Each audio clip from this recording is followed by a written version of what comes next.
اور آپ کے آقا نبی، دلبر نبی، امام الانبیاء نبی، ساقی کوثر نبی، شافی محشر نبی حضرت محمد مصطفیٰ صلی اللہ علیہ وسلم نے ارشاد فرمایا کہ رمضان المبارک کا مہینہ یہ خیر خواہی اور ہمدردی کا مہینہ ہے۔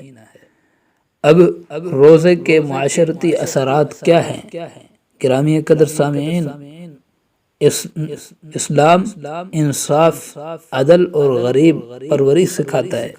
جب پیٹ بھرا ہوا ہوتا ہے تو دوسروں کی بھوک کا احساس نہیں ہوتا، اور جب زبان پانی سے تر ہوتی ہے تو دوسروں کی پیاس کا احساس نہیں ہوتا۔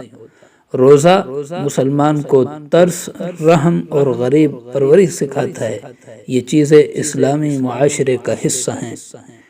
یورپ غریبوں کی امداد اور احساس کے لیے بے شمار قوانین مرتب کر رہا ہے، لیکن استحصال کی دنیا شاید یورپ میں زیادہ آباد ہے۔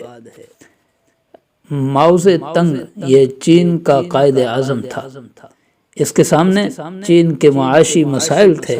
اس نے اپنے خطبات میں اس بات پر زور دیا، اپنی تقریروں میں اس بات پر زور دیا ہے کہ خود کھانا کھاتے ہوئے اپنے پڑوسی اور دیکھنے والوں کو بھی شامل کر لیا کرو، خود بھوکے رہ کر بھوکوں کا احساس پیدا کرو۔